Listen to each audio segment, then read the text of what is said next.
ভাই আমার আধাকে জুসটা দিন তো।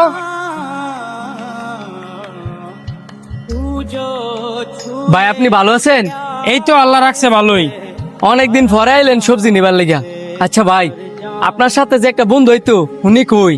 হালকা মুড়া কাটা যে কালো হের কথা কইতেছেন? জি ভাই। হের তো পুরা কপাল, হের কথা আর কইেন না। একটা অ্যাক্সিডেন্টে হের দুইটা হাত হারাইছে। কি বলেন ভাই, কবে? 3-4 মাসের মতো হইব। হের হাত দুইটা হারানোর পরে হ্যাঁ অনেক কষ্টে আছে। ভাই এলার বাড়ির ঠিকানাটা আমার দিতে পারবেন? কেরে তুমি কি হাতে টেবু সাবা না? না তেমন কিছু না। যদি টেবা না থাও আমার কাছে কও, কারণ হের যে পরিস্থিতি হাই টিয়া দিয়ে যাচ্ছ না। ভাই আমি ওনার কাছে টেভানা না, বরঞ্চ ওনার কাছে আমি ঋণী। ঋণী মানে কিভাবে? তাইলে শুনেন। কেউ লাল শাকের মুড়া কত কইরা? 20 টা মুড়া দিমু। 20 টিয়া মুড়া? আমার 3 মুড়া দাও। এ থাক থাক থাক দিও না।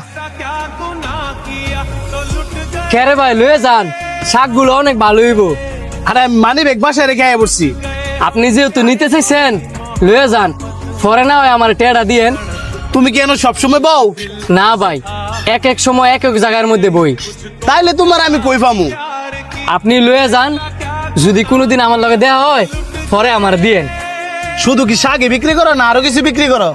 না ভাই, তেমন বুঝি নাই, এই কারণে শাকই বিক্রি করি। বলতে পারো ওই শাক বিক্রি কইরা? তোমার ফ্যামিলিতে কয়জন আছে? আমি, আমার মা, বউ আর একটা বাচ্চা। ও আচ্ছা, তুমি কালকে বিকাল বেলা আমার সাথে এই জায়গায় দেখা করবা। ইমার্জেন্সি কইলাম, দেখা করতেই হইব। বিকালে এনো থাইকে কইলাম, আমি বারবার কয়ে গেলাম।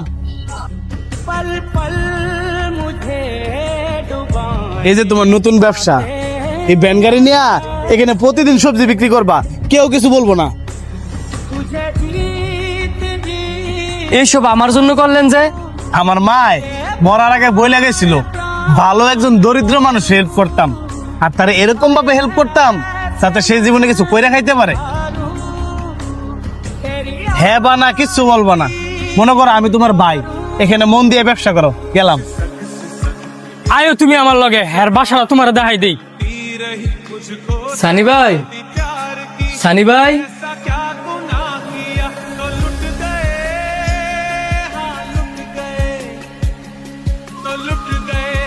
ভাই আমি কিন্তু ফাউনাটিয়া নিতে আই নাই, আপনি আবার খারাপ পাইবেন না।